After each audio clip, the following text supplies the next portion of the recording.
Aloha mai kākou. Happy Aloha Friday. Welcome to Huewai Ola. My name is Kael Chang. It's my pleasure to be your host. Huewai Ola is a webinar series brought to you by Ahakane and Kana, a great opportunity for us to strengthen our ohana by uplifting and empowering our kane, our Hawaiian men. Huewai Ola means a gourd of living water, referring to a man as a vessel of life guided by the god Kane. In Hawaiian culture, gourds also represent knowledge. In this series, we'll be introducing you to some extraordinary kane, cultural practitioners, scholars, leaders in our community. They'll share their perspectives, practices, and advocacy in our lahui. Aloha nui to our viewers out there. Mahalo nui for joining us today. As we get started here, please shoot us a quick aloha in our Zoom chat box or Facebook comments.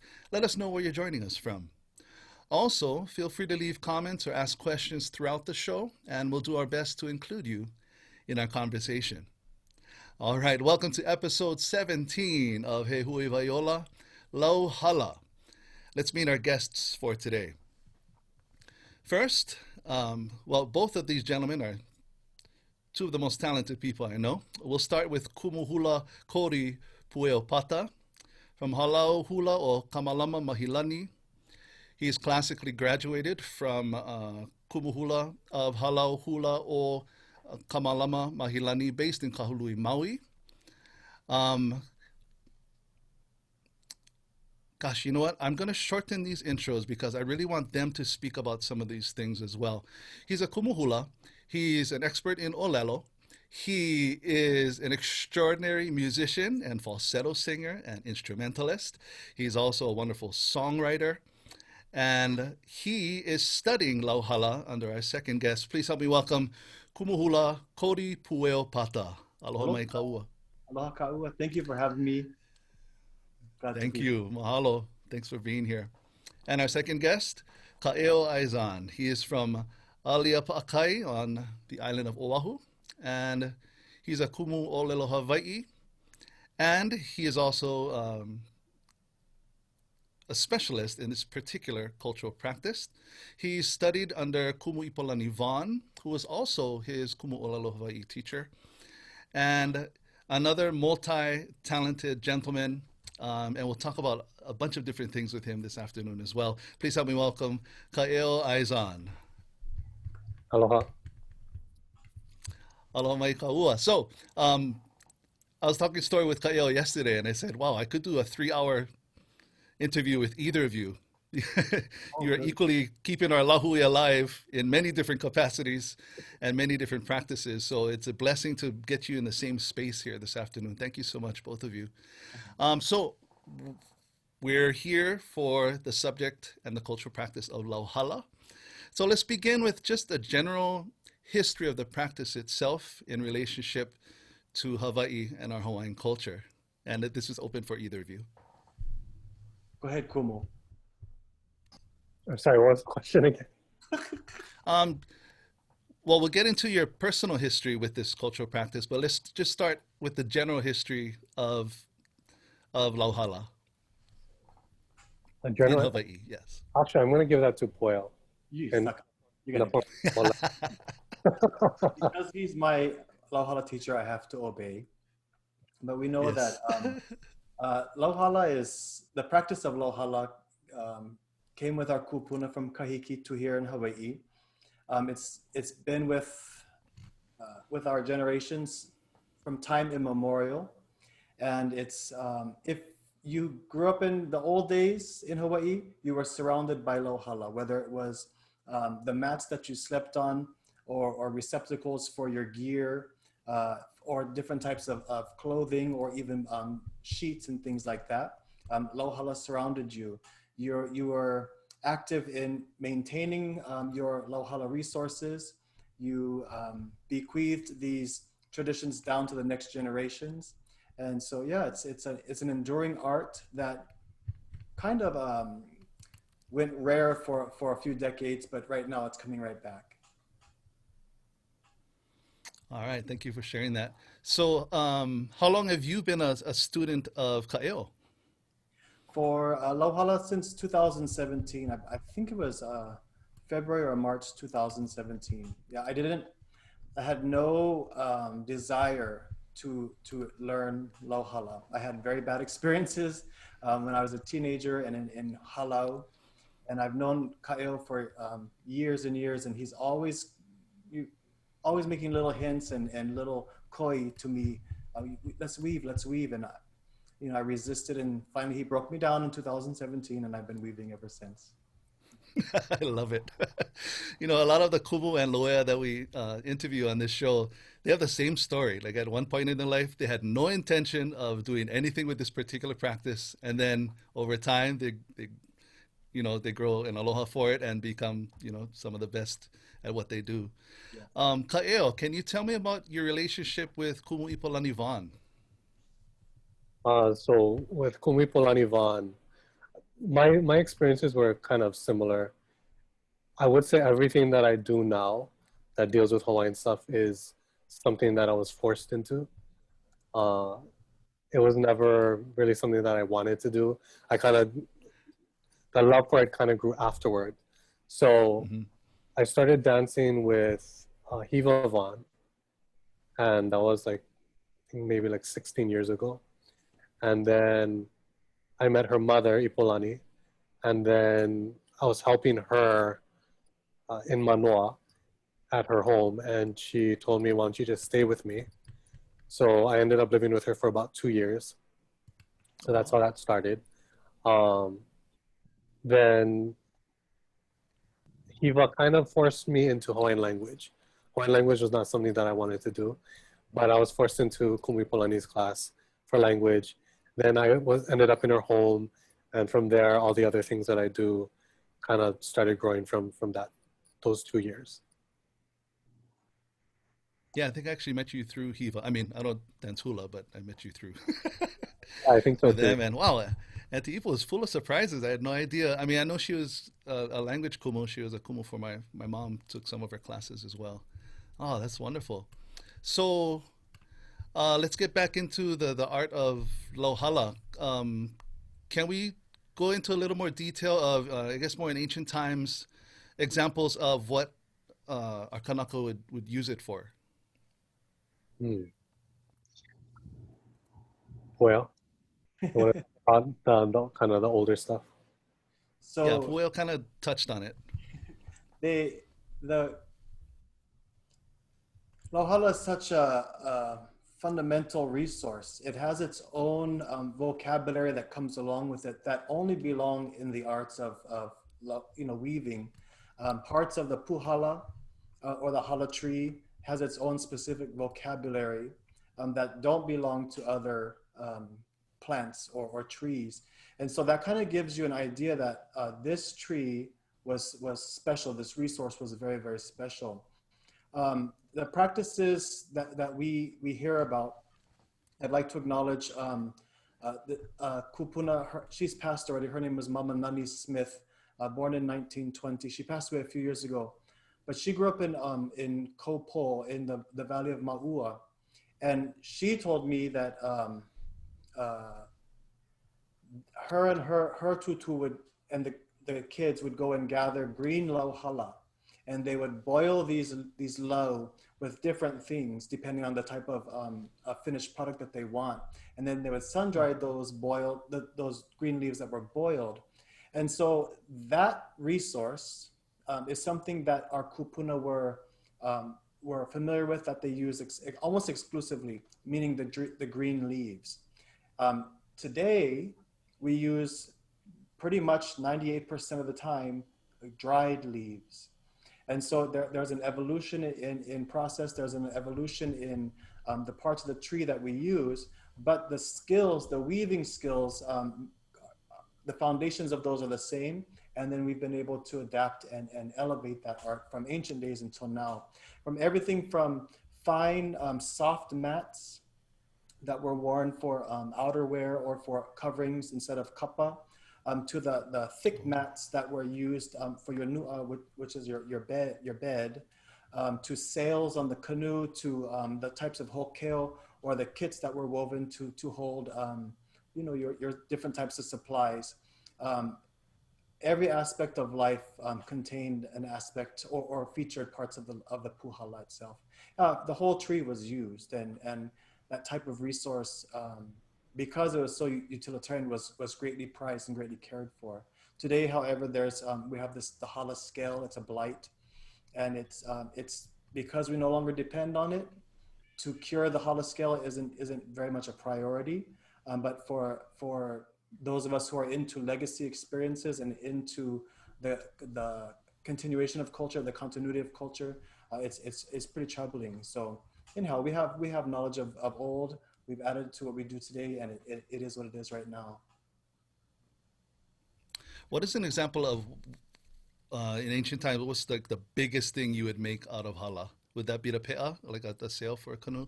Those sails would definitely be a large piece of hala work. And then you have, if your bedding was almost a foot high, those are mats as well that are stacked up. And so that's also, it might not be one long mat, but it's a whole bunch of mats put together. And then you have stories of the chiefly homes, the homes of the chiefs, that the entire floor consisted of mats and mats of Lauhala. And so, and the finest mat would be, of course, the one that's on top. So I would imagine that for commoners, for maka'inana, the hu, there would be very rough mats below, and the finest that they could have would be on top. But for the ali'i, it could be a nu'a of just fine mats, and that kind of raised their status as well. How did hala become the source for this particular art, as opposed to why not use new or other things you could weave with? Well, the durability of hala is one thing. Lau Niu isn't as durable as Lau Hala is. But I would actually say, in all of Polynesia where weaving takes place, Lau Hala is preeminent, except for in New Zealand, where one, puhala doesn't grow, but two, their harakeke is so kupa'a. And so everywhere else, though, that had puhala, that was the go-to source for it. And harakeke is what? Is that similar to?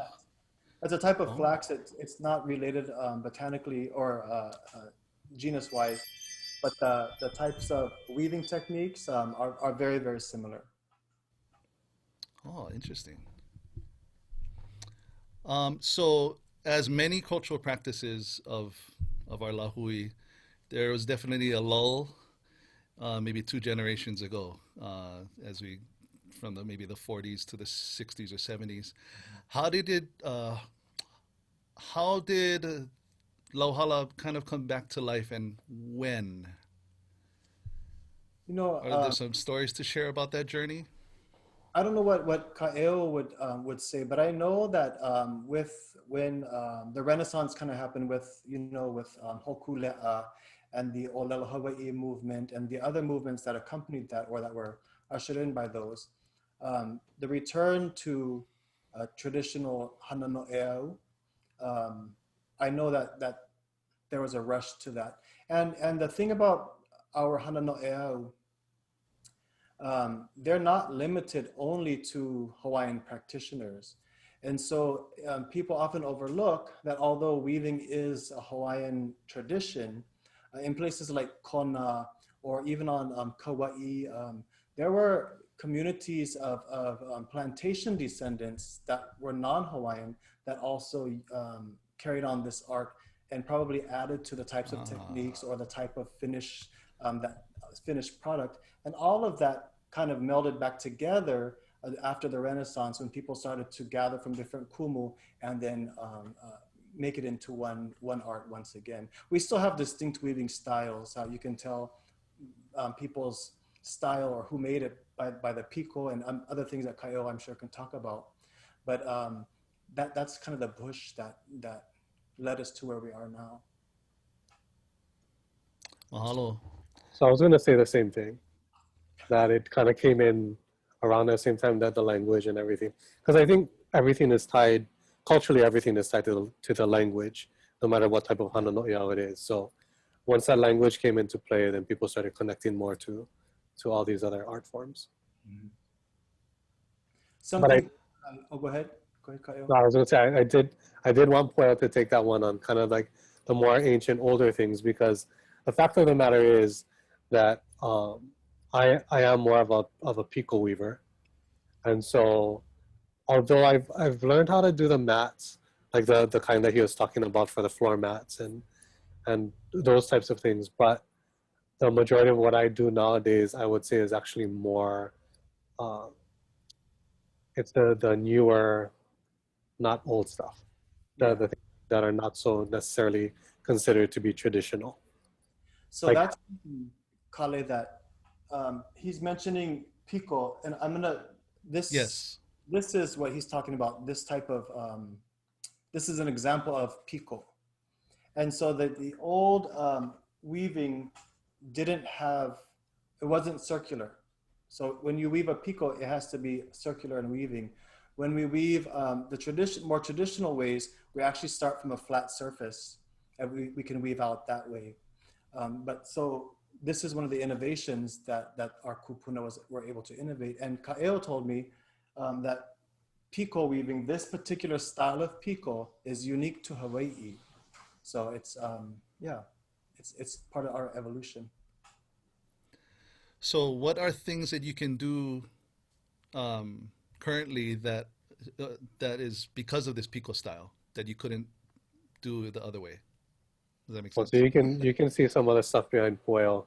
He has he has hats back there, and then I think a hydro flask. I think that's the one, like that was like all the rage for a while. Like everybody wanted those. Right. So those are that one's pretty easy to do. But then you have the hats, and then I have like these are like the more modern things. So this is a hat box. So you can see there's a pico on the bottom. That's nice too. So pico on the bottom, pico on the top. The pico is covered on the top though. But this is something that you can make, or the stool cover. Wow. Or footstool. Oh, that's nice. But these are like the more modern things that you can do with pico weaving. Like Pueo said, the other style of weaving that they used before was mostly straight lines, right? Or like rectangles and squares and that type of thing, which made sense because we didn't have round houses, so there'd be no reason to weave round. Right. But nowadays we have all of this kind of stuff. And pico weaving allows you to make circles or ovals, oval forms. And even if we do weave a flat base, a square base, we can still, in the old style weaving, we can still come up and naturally the sides would round when you join it, unless you crease it. But for pico weaving is very, very conducive to roundness. What are the different sizes that you would use for the strips? Like, do they get really, really tiny for smaller items? Oh yeah. Really loves that. So for me anyway, I know for like correct me if I'm wrong, but I think for the large formats, I think 1/4 inch was considered fine weave. So 1/4 inch for like a large mat, I mean that's gonna look really, really small. But for the things that I do, because I don't do things that large, the largest I like to weave is 1/8. But the 3 sizes I'll do is 1/8, 1/16, and 1/32. So like the stool that I showed you, that's 1/8, and then like this hat, the weave is much smaller on this hat. You can kind of see. Oh yeah. Oh, that's tiny. So I like to do fine weave stuff. It feels nice. It feels like cloth. So even for large mats, did they still use a smaller weave to make it softer or make it one thing just nicer quality if it's smaller? Yeah, like Kael said, a 1/4 inch was considered fine back in the day. I would imagine some of them probably went a little bit smaller, but the material used was different. So we could never really weave a really, really soft mat using the materials that we use today, which is basically the dried leaves. If the hala, the way it grows is it's really tight in the center and then it expands concentrically out after that.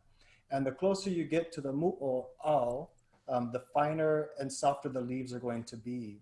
And so even if the weave is larger, like a 1/4 inch, say, if it's a soft middle center leaf, that would allow for the product to be more supple. And so, in fact, Pueo had picked some, and he gave me some to weave with. And one of the names that is called is Pukani, which also happens to be the name of that type of sleeping mat, the Pukani, which makes sense now because after weaving with it, it really does feel like cloth. It's real fine and soft and thin. So, like he said, the material really makes a big difference. Not only the size of the weave. It's the way that we've evolved. We said that basically no part of the tree or every part of the tree is used. So like the male trees, the trunk to be used for house timbers, the roots of the hala, the ule can be beaten and then the fibers extracted for cordage or for strainers, and of course the leaves for weaving, and then the fruits for famine foods and for lei. But something that really wasn't used a lot for utilitarian purposes would have been the lau ula, or the dried leaves. They could be used as tinder perhaps, or you can put them underneath mats for more cushion or within pillows. But when the resourcefulness of the craft is that when Panama hats came into fashion, or Western styled hats came into fashion, and they brought the type of grass that was used for that, which was actually a type of palm from South America. Instead of using the things that we use for our mats, for the main purposes or sails or things like that, the kūpuna said, hey, we can use what is usually called rubbish. And they were able to transform that rubbish into something now that's probably one of the most expensive things that we can make. In the same vein, we still have that sense of malama. If you look at this hat, this is dyed, and some people don't like dyed low. Along with these are dyed, and the reason is I live on Maui. We have hala scale, so I cannot waste any Lauhala.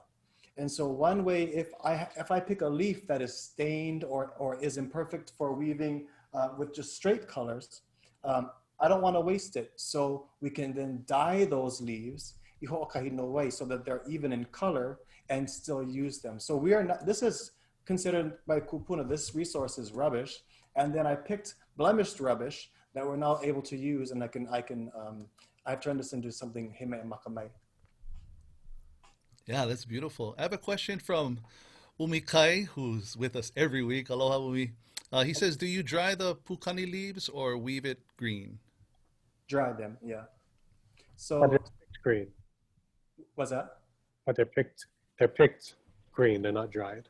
And so that goes along with the way that puhala are managed. So Auntie Susie, who Kael will talk about later, says that her teachers or in her society say that the puhala should look like a hula dancer when the skirt is swinging out. The hula dancer's skirt. It shouldn't be up like a big, mushroom-looking thing. And so to manage the puhala for several different reasons, you do that. When you pull off that the head of foliage, then you begin to harvest it. And however far away you get from the mu'o, which is the center, those all have different names. And so for Uncle Umikai, you have to pick the head. You can't just pull one of those pukani out and let the tree grow, because if the mu'o will snap, and of course we know that kills the entire head. So that's part of the management process as well. Oh, mahalo. I love how, as in any other practice, preservation, is super important in this cultural practice as well. A couple cultural questions from, I guess, going back to old times. The significance of mats in other Polynesian culture is very significant. Samoa or Tonga, whether it be tapa or woven. Did Hawaiians have that same sort of, what was the relationship between mats and ceremony or, formal things? So mats were a form of oho, a form of taxation. And the finest mats, of course, were retained by the ali'i. In fact, some of the ali'i were trained to make the finest mats as well. It was one of those types of endeavors. But for each ahupua'a, the kauhale inside of each ahupua'a, when they paid taxes, if they came from a puhala area, their taxes were paid either in kuka'a, which are the prepared lau, or lau that are wound up to be woven, or they were paid in forms of mats as well. And then a more elevated form, and mats weren't just made from hala, right? We have akai, which is a type of a reed. We also, like makaloa is famous for ni'iho, the very, very fine mats. I don't, I know what you're saying is that they have a long ceremony that goes along with how they present mats and things like that. I believe that that is something for Southern Polynesia.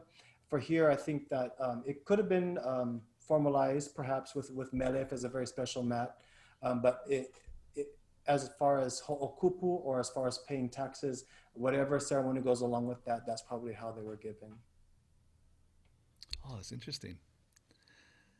And then how does how do the mats compare to each other? Like as far as Hawaiian mats versus other cultures, very similar, similar in quality. Well, we're biased. We say that to get on that canoe and travel 2,000 miles here, you had to be the best of the best. You couldn't just take up space. Right. So you know, we have that bias. Also, I know that in I think Samoa and maybe Tonga, I'm not certain, they use they separate the Lauhala into two pieces, like from the front to the back. And so it's a different process. That's something that we didn't do. So they're better at that. We might be better at other things that developed up here. In Hawaii, we're the best. Yes, of course. I'm sorry. I totally asked that the wrong way. I just want our viewers to know that this cultural practice does exist outside of Hawaii and all throughout our Polynesian islands. So another cultural crossroads. What did you were talking about the Havana type hat? Panama, yeah. What did the practitioners of that style of making a hat, how did they enjoy when they found out we could do it with hala? Oh goodness. Have any of you gotten reactions from them, or your teachers talk about stories of them? This is what we have weaving like this, but there's other styles of weaving and there's other materials of weaving. And so we can incorporate anything. It's the same way that when the Poe Kūpuna saw the Mother Hubbard dresses of the missionary women, they made the same dresses with kapa. And so they were able to emulate, right. You know, they can emulate anything because they're so familiar with their discipline. It was nothing for them to emulate shape, emulate form, emulate style. Oh, nice. But the Havana one was made from a certain type of grass. What was that called again? The Panama hats are made from a type of palm leaf. Sorry, Panama, yes. Yeah, and that palm leaf, it's kind of like our lolu, like a small lolu. But yeah, and they prepare it and then they call it grass afterwards. So actually in Hawaiian, the weavers are called mo'u, which means grass. And how does that material compare to hala? It's softer? Yeah, It's softer, but lolu is also softer than lauhala. So like with lauhala, with the ones we use anyway now, which is the dried ones, we have to wet it a lot in order to weave it so it doesn't crack. But I found with lolu is it's more pleasant to weave with. You don't have to wet it as much, and it really does feel like material. And Kāʻeo, you also work with rito. Yeah, rito too. Yeah. Can you tell about that? The young coconut leaf, the one that's bleached white. I have one somewhere around here. Wow.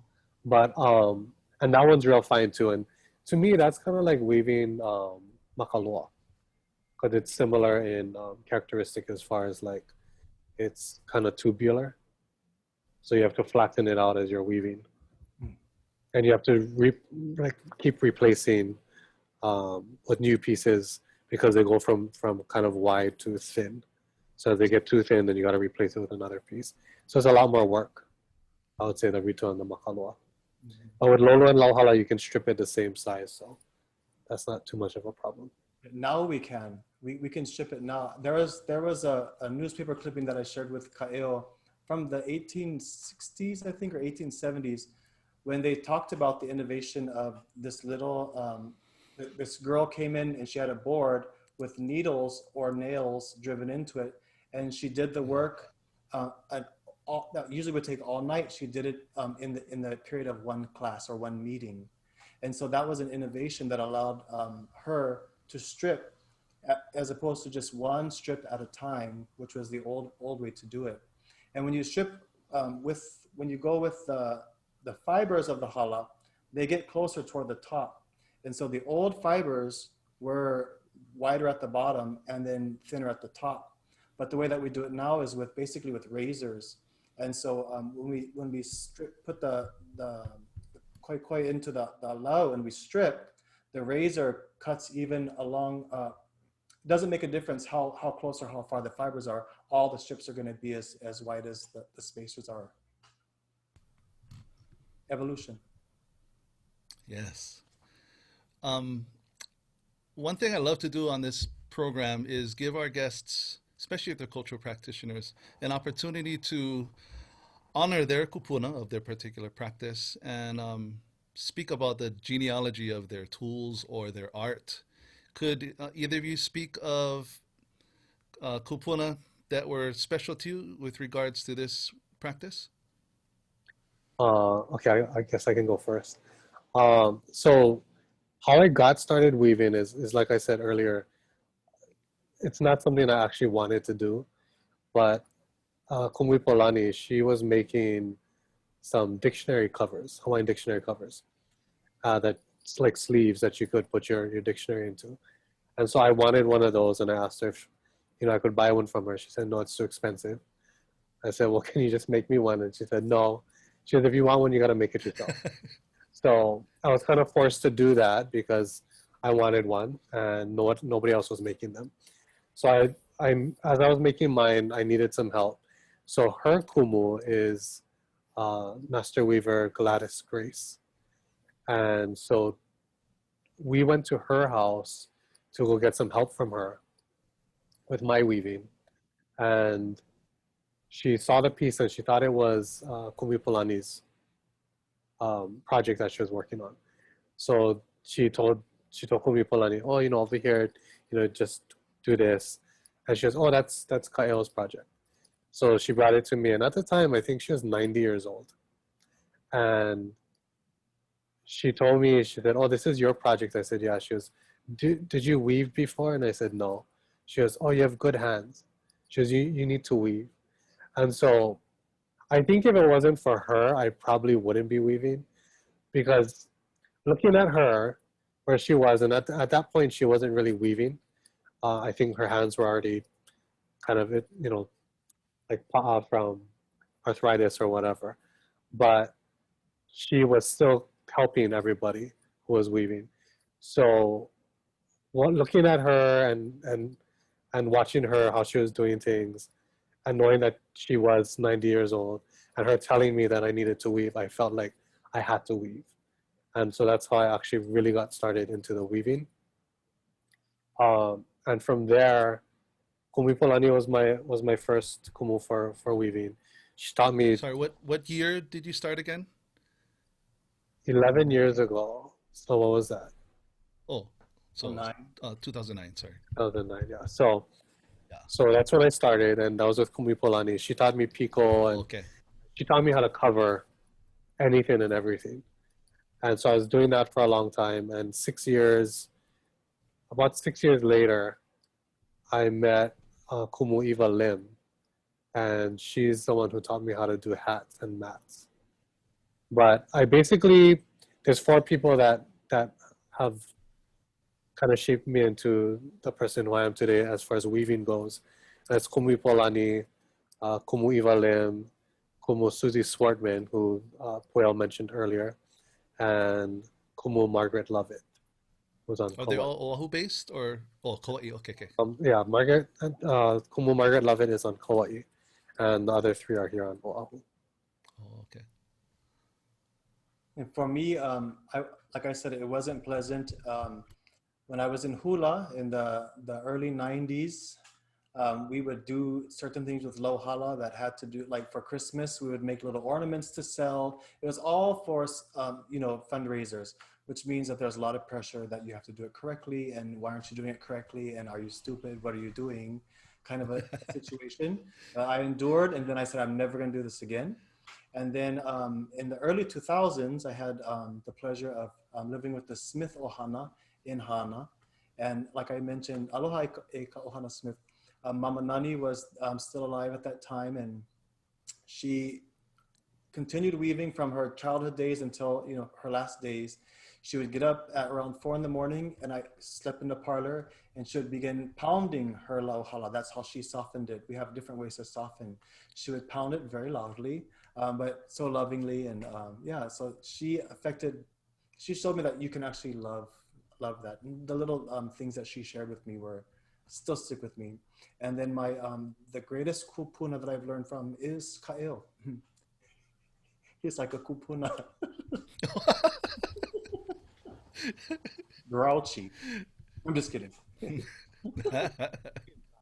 I kind of am. But I was going to add to that too, because the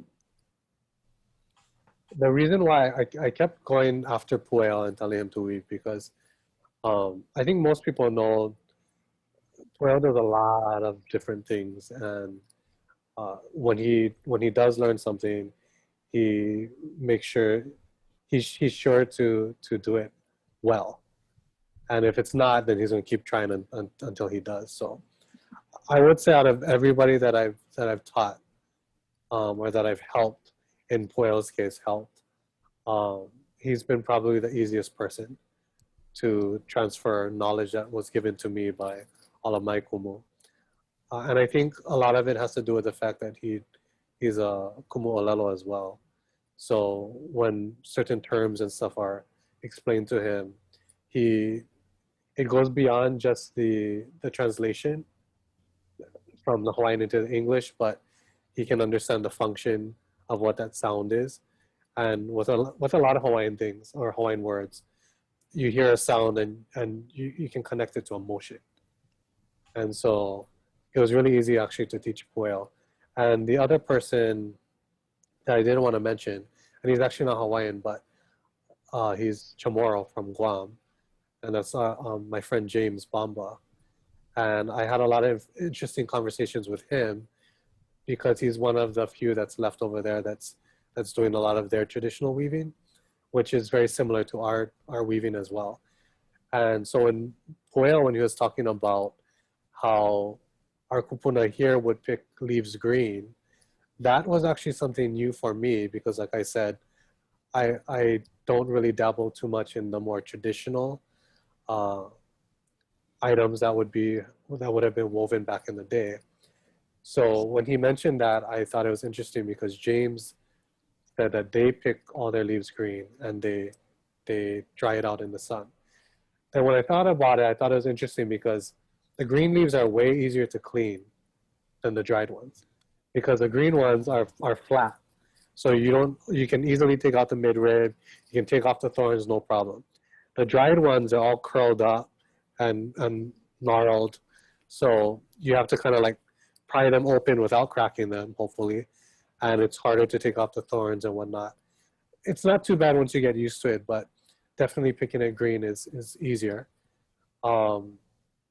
The other thing that we kind of talked about, and Pueo can probably talk about this a little bit more after, the mo'olelo about ohi ohi kupua, which is the name of the puhala that was brought over here to Hawaii. And ohi ohi kupua is male. And it was interesting to find out that for my friend James, in Guam, they actually only pick from a male tree.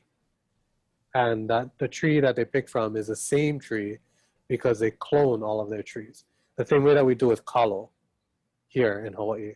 They do the same thing with their pandanus. So they'll break off the head like Pueo was talking about. Break off the head and you can replant that head. So all the trees that they pick from for weaving, specifically for weaving, is all actually the same tree. Smart. Oh, interesting. Can we get a little into some of the details in the work?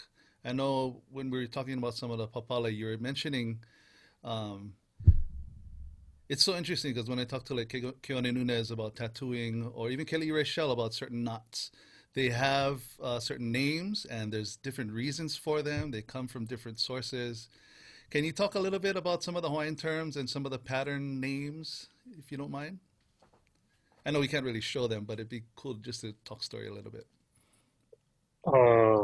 Let's see. Oh, we can show some of them. Actually, on like cool. Pueo's hat that he has back there, that has a pattern on there. That's palua, and that's basically that's laying it by twos, so you can see how instead of just one strip at a time or one ma'u at a time, it's laid down by two. It's doubled, and then the main weave is o'eno. Mm-hmm. Like that's a fast weave, o'eno. Yeah, it's a quick weave. I think the other, oh yeah, and that's got to be one of my favorite patterns. That's eke eke. It's basically up and down o'eno.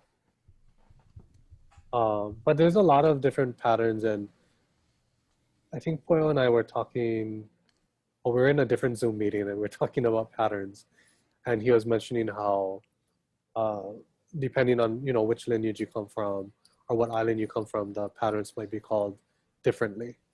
So I think one of them was what I know and what was taught to me as pavehe. I think there was another name well for that. Hale. And so it looks kind of like a triangle. And I've heard people only recently though refer to it as mauna.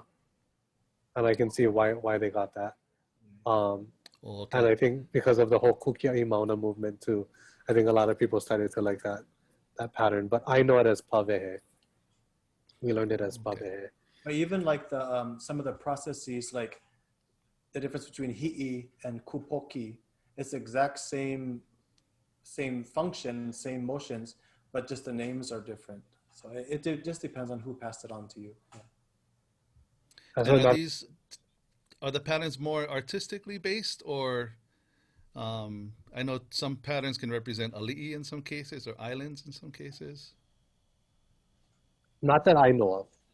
Yeah. So if you include a pattern, you're increasing the mana and the value of the beauty of that, so it increases in value. But the reason that I believe they were intentionally laid is because when writing came, they then began to use writing on the mats. They would weave words into these mats. Whereas before it was a series of patterns that perhaps conveyed a general meaning, perhaps. And then when writing came, they replaced those general patterns with specific words.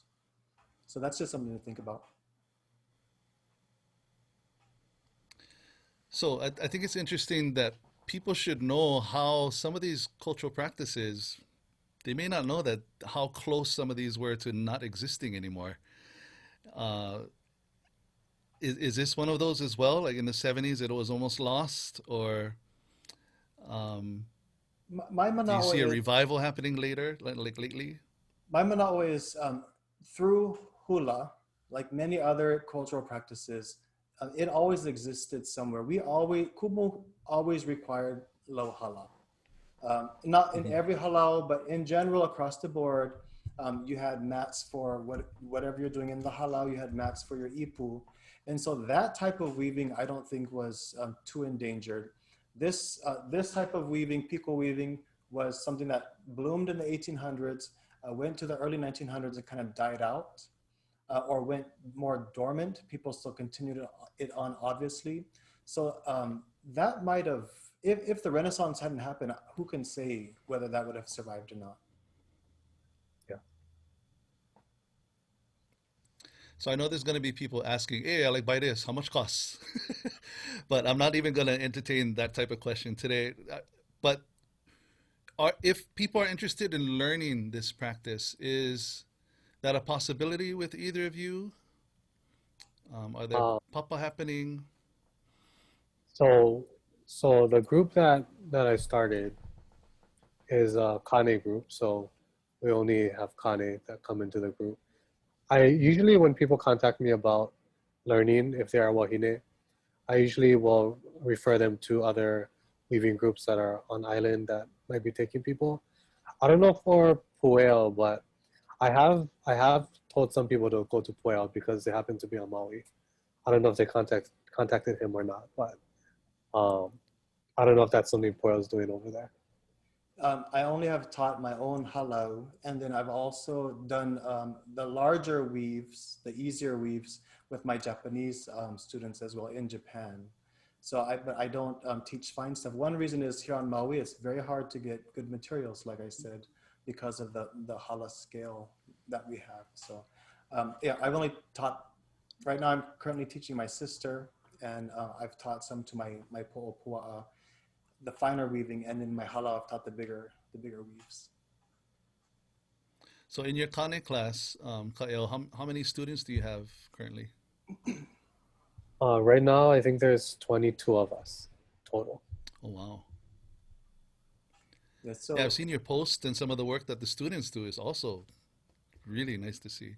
They're doing really well. I mean, for the fact that we only meet on Sundays normally, and that Mhm. we've missed a whole bunch of Sundays as well. For the most part, they're pretty proficient on their own. And I'm for me, I'm not so concerned about how pretty their stuff is just yet, because a lot of them are really young too. But the majority of them have down the concepts of what it takes to weave something, and so now what they're working on is finessing their work so that it has the same look as the things that I'm producing, which is a result of all of my kumu that taught me. And how long have you been teaching this Kane group? It accidentally started, I would say, about years ago, and that started with Kahai Chan, Keola-san, and actually Pueo was the first person that I taught, but that was just me and him, just friends. So we sat down together and decided to show him how to do some stuff. But Keola approached me with Kahai, who was 11 at the time when he started, and I don't really teach kids. I told Keola that, but he's like, oh, can you just try? Because he really likes to weave. So I took him on, and he actually did really, really well, being 11 years old. And now 2 years later, he's 13. Now he can weave hats from start to finish, and he doesn't actually need my help. So now all he's doing is he's working on finessing his work, trying to make it look like the things that I'm creating, which is really, I think, commendable on his part as well, because I think he's made about five or six hats, and he's done mat, and he's working on the mat right now, I think. And But he's only been with you for 2 years. years, and it's like once Wow. a week, if Wow. once a week. But Kyola had told me, he told Kahai, oh, why don't you hang your hats on the wall? Like how I have hats on my wall. And his answer was, he goes, no, Dad, I can't do that. They have to stay hidden because they're not up to standard. And for a 13-year-old to say something like that, I thought Yeah. that's something to me, to be able to know that, even though he's 13, he has a standard for his weaving. And even though I think he's doing a good job, he's still pushing himself harder so that he can get better. So that's encouraging for me to know that the younger generation is interested in raising the standard and raising the bar for what our weaving should look like. Wow, mahalo nui. So, one reoccurring thing on this show has been, I mean, I'm glad that we're talking about keiki and starting them young in whatever cultural practice they decide to do. But it's also encouraging for Hawaiian men who are in their 30s and 40s who think it's too late to start something new, that we've had many guests that say, yeah, I didn't start this cultural practice, even though they're experts, right? They didn't maybe start until they were a little older. So I do want to encourage our viewers to, it's never too late to start something new, especially if it means a lot to you and it's culturally based. Go for it for sure. I have a question for James B. From James B. In our Zoom group. A question for both of you. What is one lesson that you feel is very important that you can share to your haumana, or just share to the public in general? One lesson that you've learned that you can share. Gosh, so I mean, every aspect of weaving has lessons, and so if you're going maybe for a beginner, it would just be to have ahonui, just be patient with yourself, patient with your resources, patient with your teachers. This is an old practice that comes from old values, not instant gratification. And so try to get your mind back to patience, and in the end, what you create, your loa'a, is the result of what you put into it. So patience is key for me. So I would agree with that. Patience is definitely a good lesson. That's something that I had to learn. In my weaving, I think the first mat that I made, it was kumu iwa lim that was helping me with that. And she told me, oh, your weaving is nice.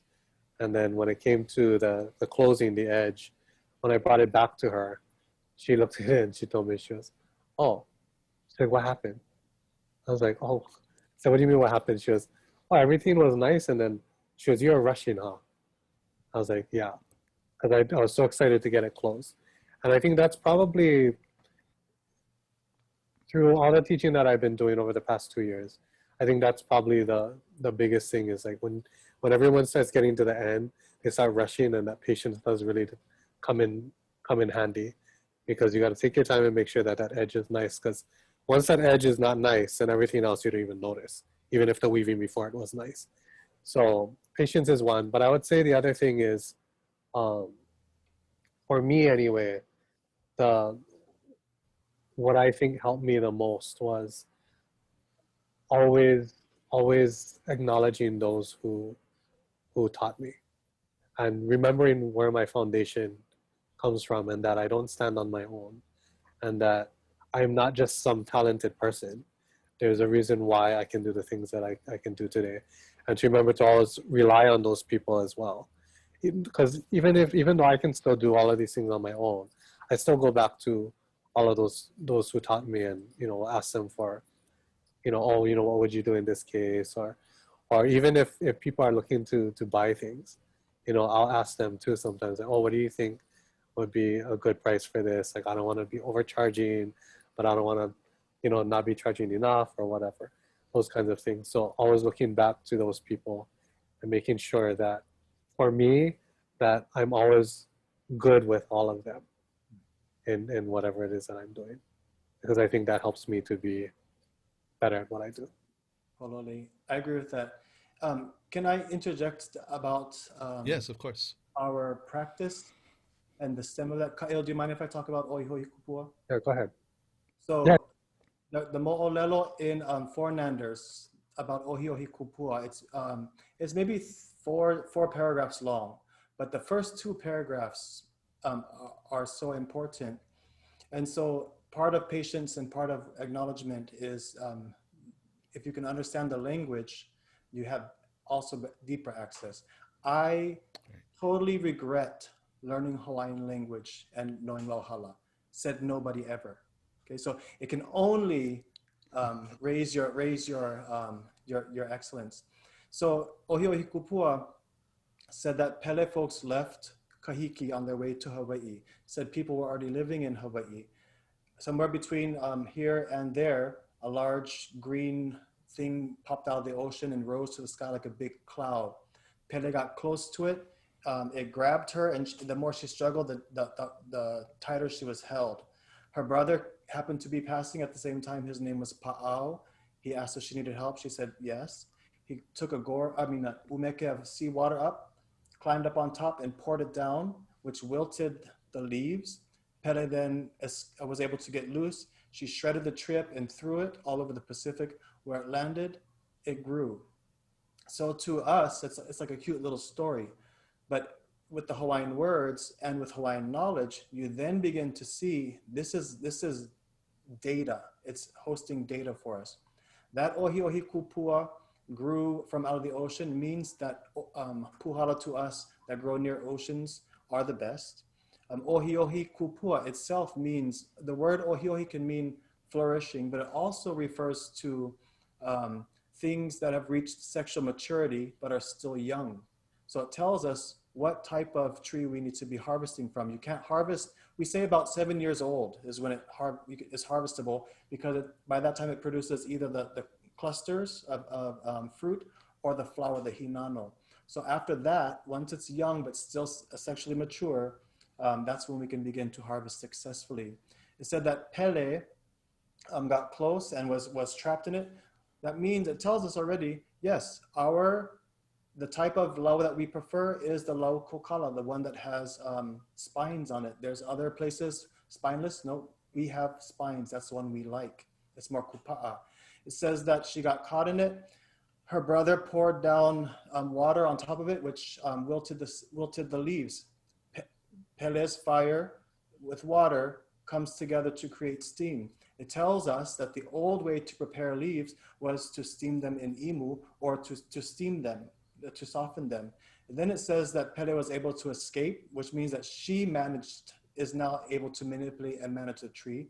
And she said that she ripped it apart and threw it all over the Pacific, and where it landed, it grew. And that alludes to what Kael said, and what he learned from James, aloha again James, is that to spread the hala, to clone the hala, you can take off one of the heads, and then on the bottom there's these little dots, kind of like la'i, where you malama and you plant it, turns into roots, and that is then the clone of the makua. And so just in 2 paragraphs, it tells us, it's a database for how we should be, how we can interact and deal with the hala. And it also says that the akua is Lauhuki, and Lauhuki is a female goddess, and she's also has kuleana in kapa. So this is an akua for fiber arts, basically. And then male practices. So many of us get these comments, well, men shouldn't be weaving. Well, all men grew up with the women first. All women were involved in weaving. So all men in childhood were exposed to the entire process, from gathering to picking, to preparing to weaving. So that when they went to the hale mua, with the hale kapu, when they had to repair, if they were out on their canoe and their sail ripped, they had to know how to repair it. If their kits were damaged, they had to know how to repair it. So men were involved in weaving. Men were completely thoroughly intelligent about weaving. They had knowledge about weaving. Whether or not that was their main endeavor, can't say. Probably for the majority not, but for some of them they did do that, most definitely. Wow, that's so interesting. A message that I always like to get out to our Kane, especially our young men, is having that balance, like you mentioned, the balance of ku and hina, where if they're getting involved in cultural practices, they only want to get involved in the real ku side, like either hoiva'a or lua, or, you know. But I think it's so important, and you two are so extraordinary because you're so multi-talented. Kael, you also are olelo kumu. I mean, both of you are experts in language, hula, mele, and I just think it's great. And you set a great example for the next generation, where, you know, don't just pick one. Get involved in many opportunities to show aloha for your lahui. That's wonderful. Thank you. We're just about out of time, but I would love for you each to give a couple closing thoughts directed towards the men of our communities out there. Just some words of encouragement, or anything you'd like to share, especially for our men in our audience. So for me, Kala, you brought up a good example. What is the Hawaiian concept of Kane? And Kane, the gamut of it, we are kumuhula. We are historically kumuhula. We are chanters. We are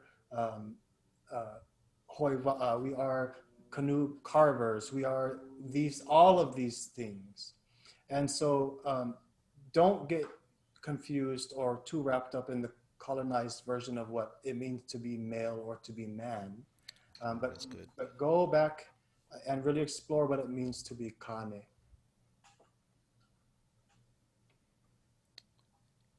And so I would agree with that, and I think that's the whole purpose of Ahakane, right? Is for Hawaiian men to kind of get back into these things and find out what it means to be Kane from the Hawaiian perspective, rather than from what most of us grew up knowing to be male in American society.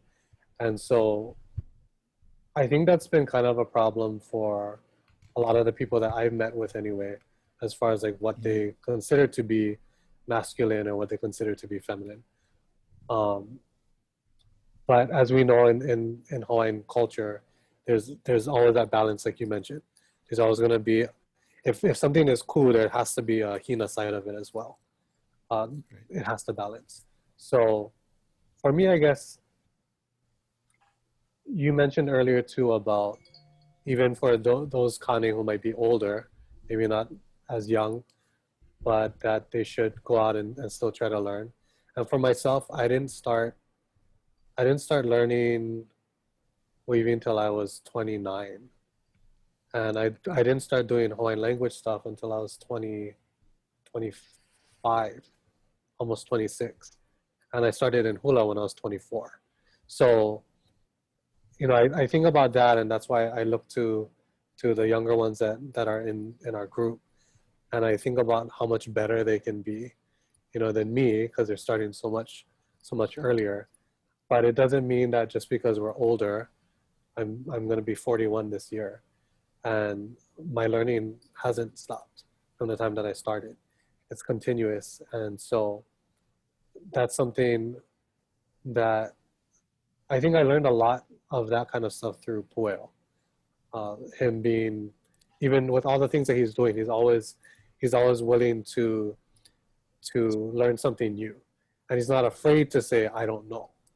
And I think that's a big thing as well, because I think from the male perspective, as adult males, sometimes we have a tendency to not want to be vulnerable, and if we're not good at something at first, we give up.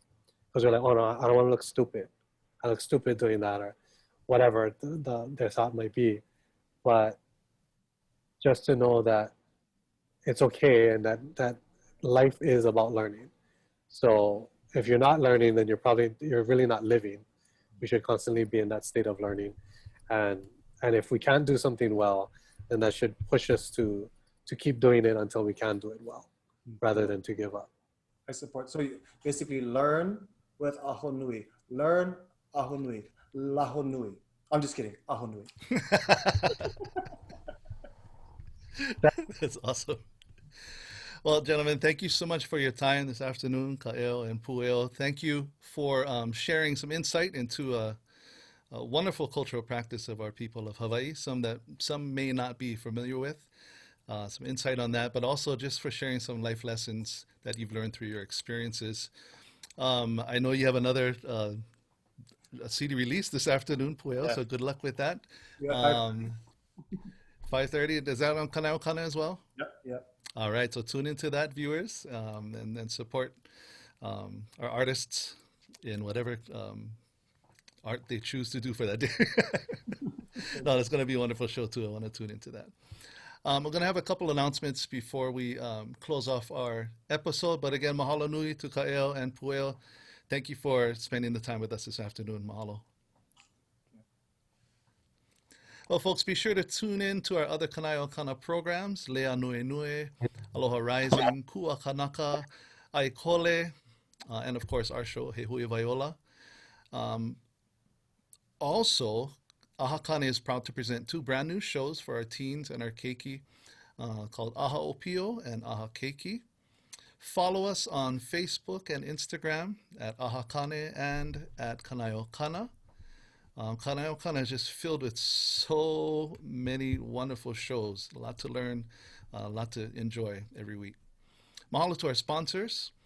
Besides Khani and Kāʻeo Kana, we have Hawaii Tourism through Kūkulu Ola program, Papa Ololokahi and Consuelo Foundation. During this pandemic and our second lockdown, we do want you to remember that you're not alone. If you ever need assistance, someone is there for you. There are availability for tests. COVID cases have stepped up. Pueo is actually part of a movement called Lahui Kanaka, and they are telling us that a kapu is in full effect. And it's a way of approaching this crisis through a cultural lens and most of all respecting our kūpuna and keeping all generations of Hawaii safe. Follow the rules that you're supposed to follow, and we'll get through this. We have Chamber of Commerce Hawaii, Child Care Connection Hawaii. Are we still talking about? Oh, okay. So we invite you to complete a survey if possible. We'd like to improve ourselves every week, and there's the link for that. Otherwise, we are here every Friday, 2 p.m. Thank you for joining us today. We have had 17 wonderful episodes, and we hope you'll continue to join us in the following weeks. We'll see you next week at 2 p.m. Friday. All right. From all of us to all of you, mahalo and aloha.